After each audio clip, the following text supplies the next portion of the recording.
Hola desde el Campichuelo. Hoy os voy a hablar de las diferentes cosas que he aprendido a lo largo de 12 años haciendo un huerto. ¡Vamos a ello!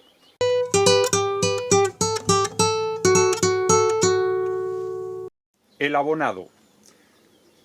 Yo al principio echaba poco abono y me di cuenta que siempre me quedaba corto. Las plantas comen un montón de abono. Y cuando pilléis el abono tenéis que tener mucho cuidado de dónde lo cogéis. Por dos cosas. Una, porque depende de dónde venga, podéis traer muchas semillas de malas hierbas que luego no os vengan bien para el huerto. Y otra que es importante es que esté el abono bien maduro. Equilibrio en el huerto. Con esto de equilibrio en el huerto me refiero a que cuando tú pones tu huerto puedes poner un montón de plantas, venga a poner tomateras y pimientos y calabacines para luego hacer no sé cuánto de conserva y demás, o puedes equilibrarlo en relación a tus necesidades, incluso que haya excedente. Pero eso es una elección. Yo he elegido cada vez poner menos plantas y poder cuidarlas más, porque en realidad luego al final te sobraba, te pone a salir tomate y eso no para. Y si equilibras todo eso, pues luego lo que puedes conseguir es tener mejor relación con el huerto y que el huerto no te coma, tanto en el trabajo que tienes que hacer como luego cuando llegan las conservas y demás. Entonces yo soy más de un huerto con la cantidad para tener de sobra de comer, tener un poco de excedente y cada vez introducir más diversidad, o sea, más alimentos diferentes para poder alargar el huerto más en el tiempo. El riego. Hemos visto una pregunta muy recurrente que es ¿cuántas veces tengo que regar mi huerto? Pues bien, eso lo tenéis que descubrir vosotros mismos porque el riego depende de cómo sea vuestro suelo. Un suelo que drene más, pues tendrás que regarlo más, y un suelo que drene menos, pues tendrás que regarlo menos. Pero es que además, dependiendo de cómo tengas el suelo, es conveniente equilibrar bastante. ¿Por qué? Porque en un suelo que drene mucho, si tú riegas muy de golpe, lo que haces es ir lavando el suelo y eso va arrastrando toda la materia orgánica. Entonces en este caso, por ejemplo, sería mejor ir regando poquito a poco y de una manera constante. Entonces eso lo tendréis que descubrir vosotros poco a poco en vuestro suelo. Hacer tu propio suelo. En este caso, lo que he aprendido o lo que más eficaz me ha sido cada año echar una capa de paja, una capa de compost, una capa de cartón y una capa de paja otra vez. Y así poquito a poco he ido haciendo suelo. Y saber que hacer un suelo no es de un año para otro. Eso tarda años, hasta que el suelo cada vez va cogiendo más forma, eso tarda años. Puede ocurrir dependiendo del espacio. Si es un bancal chiquitito, pues bueno, eso no es tanto, pero cuando es un espacio grande, eso tarda años y unos trozos se te hacen mejor, otros peor, hasta que se hace todo de una manera uniforme, lleva bastante tiempo. El plantel. ¿Cuándo plantamos? Se ha oído muchas veces que voy a plantar un poco antes para avanzar en el huerto. En fin, eso lo hemos oído todos. Pues bueno, la experiencia me ha dado que la planta tiene como sus tiempos de crecimiento. Y aunque tú intentes avanzar, al final, como tiene sus tiempos, el crecimiento óptimo es en el tiempo que le toca. Entonces lo único que puedes conseguir, y vuelvo a repetir, más en continental, es que si quieres avanzar y plantas antes, lo que te puede ocurrir es que se te hiele todo el plantel. Así que es mejor esperar más, porque cuando llega el tiempo óptimo de crecimiento, pones tu planta y agarra fuerte. Mientras que si la pones antes y el tiempo está así, lo que hace es sufrir la planta, y cuando llega el buen tiempo para que la planta funcione mejor, está un poquito perjudicada y ya no crece de la misma manera, de esa manera tan óptima. Así que mejor esperar y tranquilamente a su tiempo, cuando se ha ido todo riesgo de heladas y cuando llega el tiempo bueno, meter tu planta. La paja como acolchado.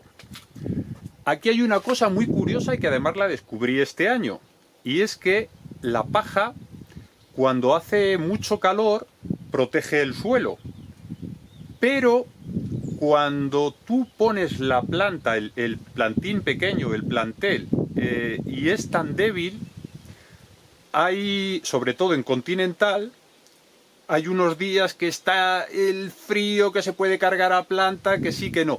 Entonces, en ese caso, si tú pones un acolchado de paja, lo que ocurre es que cuando baja mucho la temperatura por la noche, es más fácil que se te hiele la planta que si no tienes una cobertura de paja.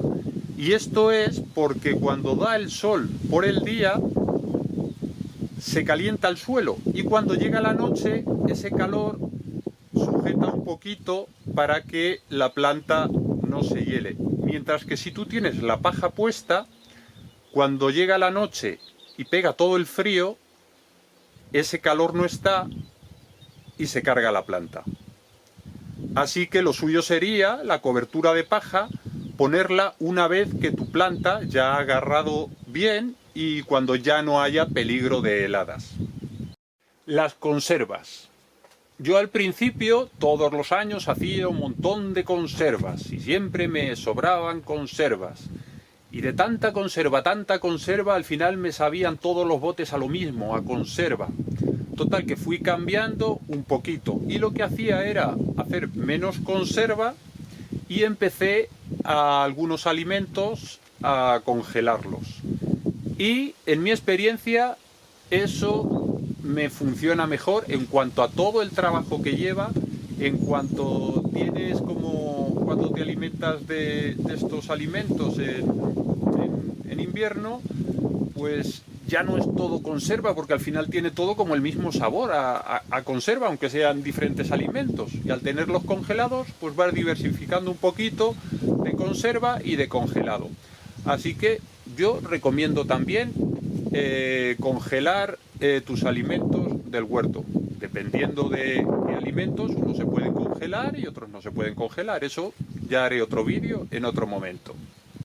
Ciclos del huerto en una vida. Esto es súper curioso, porque hablamos de que cogemos experiencia con el huerto y demás, pero es alucinante darte cuenta que la atención que le pongas a cada planta para aprender de ella, en realidad hasta el año siguiente no puedes comprobar el aprendizaje que has tenido. Y en la vida tan cortita que tenemos, en realidad la prueba y error que puedes tener en relación con un huerto, pues no es tan grande. Quiero decir que si yo, por ejemplo, ahora que llevo 12 o 13 años o por ahí haciendo huerto, me ha dado en realidad solo tiempo a observar eso 12 o 13 veces, que no es tanto. Así que esa es la reflexión. Sobre la compostera, lo que he aprendido es que si tú quieres hacer tu propio compost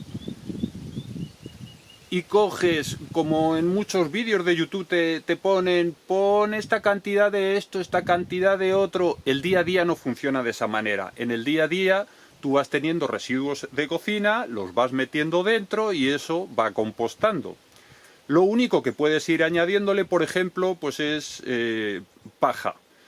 ¿Por qué digo paja? Porque muchas veces dicen de meter residuos de hojas, pero en realidad yo creo que si tú tienes árboles ahí y las hojas van cayendo en el suelo, es mejor dejar las hojas esas para que vayan cubriendo el suelo.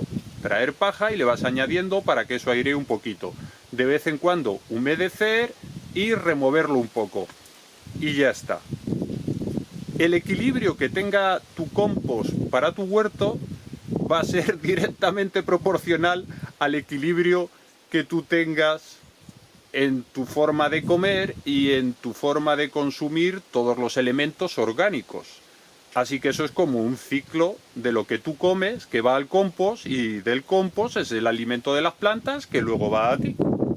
Polinizadores. Esto es muy curioso porque me he dado cuenta, observando año tras año, que la cantidad de polinizadores influye menos en el cuajado de las flores que el propio tiempo que haga. Esto lo he descubierto porque ahora, por ejemplo, tengo a 50 metros del huerto tengo un montón de abejas y no por ello cuajan más flores. Si es cierto que si hace el tiempo apropiado y además hay polinizadores y tienes abejas, pues van a cuajar mejor las flores. Pero en realidad lo que manda es el tiempo que haga. Quiero decir, si tienes muchos polinizadores y de repente viene un tiempo de un calor fuerte, pues no te van a cuajar las flores. Así que lo que manda primero es el tiempo y lo segundo, los polinizadores. Las malas hierbas. Hemos oído como dos partes diferentes. Unos dicen las malas hierbas son buenas porque protegen a las plantas y tal. Y otros que dicen las malas hierbas lo que hacen es entorpecer y destrozar la planta. Pues bueno, no es ni una cosa ni la otra. Lo que hay que hacer es observar mucho e ir viendo qué malas hierbas entorpecen al crecimiento de tu planta y qué malas hierbas incluso la favorecen. Entonces eso igualmente, como lo que he dicho antes del suelo, lo tenéis que ir descubriendo. Porque hay malas hierbas que funcionan bien para estar ahí en el huerto y otras que lo que hacen es cargarse a la planta. Y si no, que se lo digan a la cuscuta. Como resumen diría que la experiencia con un huerto es completamente individual. Con esto quiero decir que si tú tienes un huerto y ya no en continental o en mediterráneo, es que tienes un huerto en un lugar y a 300 metros de donde tú tienes el huerto funciona de otra manera diferente. Así que eso es una experiencia propia de cada uno. Y las cosas que digamos los demás se pueden tomar como referencia.